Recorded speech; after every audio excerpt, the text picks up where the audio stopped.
Flight from the City by Ralph Borsodi, Chapter 4, The Loom and the Sewing Machine.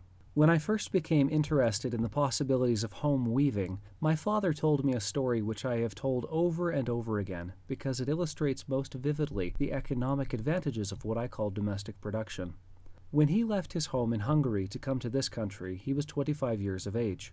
That was not quite 50 years ago. At the time he left Hungary, the sheets which were in use in the family's ancestral home were the same sheets which had been included in the hand-spun and hand-woven linens given to his mother as a wedding gift 30 years before.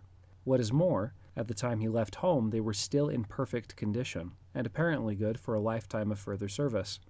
After 30 years of continuous service, those home-spun, home-woven, home-bleached, and home-laundered sheets were still snowy white, heavy linen of a quality it is impossible to duplicate today. Now, let us contrast the sheets which were in my grandmother's home with the sheets in our home today, and in that of practically all the homes of industrialized America. Compared with the luxurious heavy linen in my grandmother's home, we use a relatively cheap, sleazy, factory-spun, factory-woven, and factory-finished sheet, which we used to send out to commercial laundries, and which we replaced about every 2 years. With domestic laundering, they last about twice as long. True, the first cost of our factory-made sheets is much less than the cost of the hand-made linens, but the final and complete cost is much greater, and at no time do we have the luxury of using the linens which in my grandmother's home were accepted as their everyday due. I do not know what their linen sheets cost in labor and materials 50 years ago. We pay about $1.25 for ours, and on the basis of commercial laundering have to purchase new ones every 2 years. Our expenditure for sheets for 30 years, with a family 1/4 the size of grandmother's, would therefore be $18.75 per sheet. Much more, I am sure, than was spent for sheets during the same period of time in my grandmother's home. And at the end of 30 years, we would have nothing but a pile of sleazy cotton rags, while in the old home they still had the original sheets, probably good for again as much service. Before the era of factory spinning and factory weaving, which began with the first Arkwright mill in Nottingham, England in 1768, fabrics and clothing were made in the homes and workshops of each community. Men raised the flax and wool and then did the weaving. Women did the spinning and later sewed and knitted the yarns into garments of all kinds. The music of the spinning wheel and the rhythm of the loom filled the land. Perhaps 1/3 of the time of men and women, 1/3 of their total time at labor, was devoted to producing yarns and fabrics which they consumed. In the place of loom rooms in its homes, America now has thousands of mills, employing hundreds of thousands of wage earners. Many of the wage earners in these textile mills are children, in spite of the campaigns against child labor, and the wages paid by these mills are notoriously the lowest which prevail in industry in this country. Instead of healthy and creative work in the homes, we have monotonous and deadly labor in mills. A trifle over 1/3 of the production of the cotton industry is used for industrial purposes. It is used by manufacturers in fabricating tires, automobile bodies, electric wire, and similar industrial products. 2/3 of the production of cotton and nearly all of the production of the silk and wool industry goes to the consumer, either as piece goods for home sewing or cut up into wearing apparel by clothing manufacturers. This means that only 10 to 15% of the total number of factories and workers in the entire industry are engaged in producing for the needs of other industries. All of the rest are doing work which used to be done in the home, and much of which might still be done there. And our experiments with sewing and weaving tend to show that it can be done at an actual saving of labor or money. If all the resources of modern science and industry were to be utilized for the purpose of making the spinning wheel, the reel, and the loom into really efficient domestic machines, as efficient relatively as is the average domestic sewing machine, the number of textile mills which could meet the competition of the home producer would be insignificant. And if modern inventive genius were thus applied to these appliances for weaving, there would be no drudgery in domestic weaving. A saving of time and money would be effected, the quality and design of fabrics would be improved, and everybody of high and low degree would be furnished an opportunity to engage in interesting and expressive work. Such improved machinery would occupy no more space than is now wasted in many homes, and the loom room would give to the home a new practical and economic function. Our loom, in spite of the attachment of a flying shuttle, which has increased its efficiency greatly, remains one of the most primitive pieces of machinery in our home. There is at present no really efficient domestic loom upon the market. Most of the looms are made for what is called band weaving, with emphasis on the silent word art, are built upon archaic models or devised so as to make weaving as difficult as possible instead of as easy as possible. The biggest market for these looms is, I believe, in the institutional field. Weaving is one of the favored methods of occupational therapy in the ever-increasing number of institutions for nervous and mental disorders which we are erecting all over the country. The strain of repetitive work in our factories and offices, and the absence of creative and productive work in our homes, particularly for women, children, and the aged, is turning us into a race of neurotics. Weaving is being revived, after a fashion, as a therapeutic measure to restore these unfortunates to health. What a ghastly commentary upon what we have called progress. Having taken the looms out of homes during the past century and transferred them to factories, we now find that the absence of the creative work they used to furnish is producing an ever-increasing number of neurotic men and women, and an endless number of problem children. So our physicians are putting the loom into their institutions in order to make the victims of this deprivation well again. Then they turn again, after curing them, back into their loomless homes to break down again. The looms built for occupational therapy and hand weaving generally are deliberately designed to increase the amount of manual work which those who operate them have to perform for every yard of cloth produced. As a result, the actual production of cloth is slow and laborious. Yet there is no reason why this should be so. The right kind of loom would enable the average family to produce suitings, blankets, rugs, draperies, and domestics of all kinds of a quality superior to those generally produced in factories and on sale in stores at a far lower cost after taking time and all materials and supplies into consideration. The artistic and emotional gains from the practice of this craft would therefore be a clear gain. In the average home, a loom which will weave a width of a yard is sufficient. Ours is able to handle fabrics up to 44 inches in width. While many things can be made on a simple 2-harness loom, we find the 4-harness loom a more useful type, because of its greater range of design. But every loom should be equipped with an efficient system for warping and with a flying shuttle, if it is to enable the home weaver to compete upon an economic basis with the factory. Neither of these are expensive. In fact, the whole investment in equipment in order to weave need not exceed $75 if one can make the flying shuttle arrangement oneself. The shuttle attachment on my loom was homemade and took me only 3 or 4 hours to put together. With such a loom, even an average weaver can produce a yard of cloth an hour, and a speedy weaver, willing to exert himself, can produce 30 yards per day. Since it takes only 7 yards of 27-inch cloth to make a 3-piece suit for a man, it is possible to weave the cloth for a suit in a single day on a small loom, and in less than a day on a loom able to handle 54-inch cloth. Some idea of the possibilities of weaving, even without much experience, can be gained from our first experiences with blankets.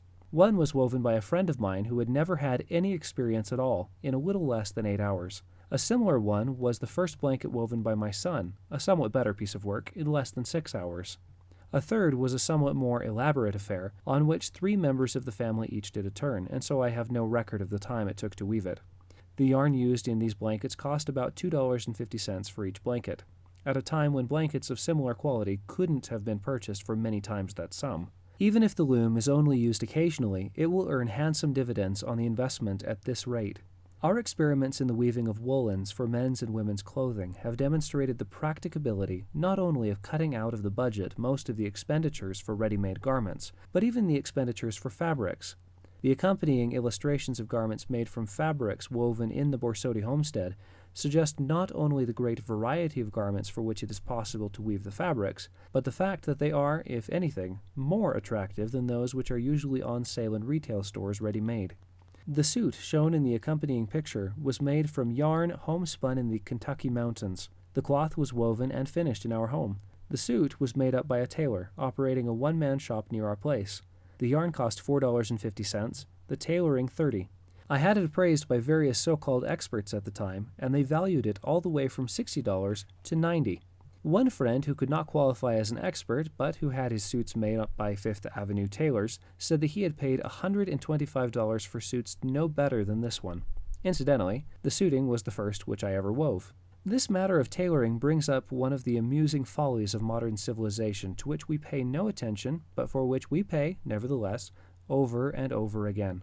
The strictly tailored costumes which men now wear have nothing but custom to recommend them. They require great skill in sewing, they are therefore impractical for manufacture at home, yet they are artistic monstrosities.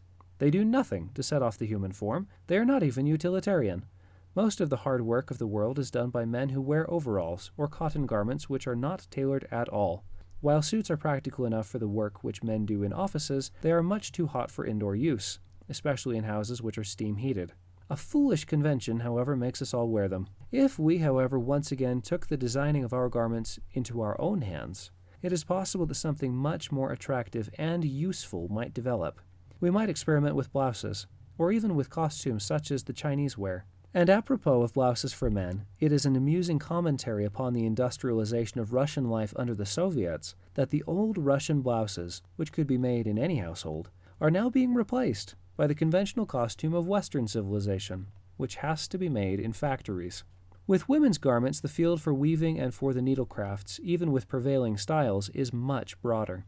The garments illustrated show coats, suits, and dresses, all made from fabrics woven in our home. I presume I am rather prejudiced in the matter, but it seems to me that the garments Mrs. Borsodi has produced in our home compare favorably with those which most women buy ready to wear today. The sewing machine is a most important piece of domestic machinery. It is doubtful whether any other piece of machinery pays larger dividends upon the investment made in it. Yet it remains a tool, to be used when needed and laid aside, perhaps for months at a time, when no sewing has to be done. In combination with the loom, the sewing machine takes on new significance both economically and artistically. What I have here in mind can be made clear by quoting from an article by Mrs. Borsodi in The Handicrafter, which describes one of her suits. The suit was made from a twill suiting. The yarn was a weaving special, the warp tan, number 136, and the weft a lovely green, number 755. The weave was a simple twill, made with 4 treadles operated 1, 2, 3, 4, and repeat. 4 yards of material 27 inches wide were used. The suit was based upon a Vogue pattern, which was modified in many details. Since I had never before tailored homespun, it took many more hours of time to produce the suit than a second one could possibly take. Immediately upon cutting the material by the pattern, I stitched twice around the cut edges on the sewing machine. This prevented the material from unraveling. I then proceeded much the same as in making any other coat and dress. Finally, after much pressing into shape, I have a suit which has repeatedly been called very good-looking, and which I know gave me more joy in the weaving and making than I ever had in purchasing a similar product from any store. Outside of fur, it is the warmest coat I have ever worn. It is difficult to compare the cost with a factory product because I could not afford to purchase this quality and character of material made up. To get this quality of material, one would have to go to an expensive house indeed, and to get this particular style of material at the time I finished the suit, it would have been necessary to go to a stylish and even exclusive house, because it was just coming in. Taking all these things into consideration, a valuation of $50 would represent a most conservative price. In judging the hours spent in weaving and sewing, please remember that this was the first time I had done either, and even on a second garment of this type, the time of weaving and the time spent in sewing could be considerably reduced. Also, I could make an even better looking suit a second time. In charging 50 cents an hour for my time, I think I have given the benefit of a relatively high rate to the factory, for few factories pay this price for such operations as were performed. To be sure, the factory has its designers who are well paid, but then I paid for my share of such service in the Vogue pattern upon which I relied for assured fit and style. And in addition to the saving on the suit, I had the pleasure of developing a creation of my own. 1/2 pound of warp at $3, $1.50, 1 pound of weft, $3, 2 yards of lining at $2.50, $5, thread, 20 cents, pattern, 65 cents, $10.35 for materials, labor weaving 5 hours at 50 cents, $2.50, labor sewing 12 hours at 50 cents, $6. Total cost, $18.85.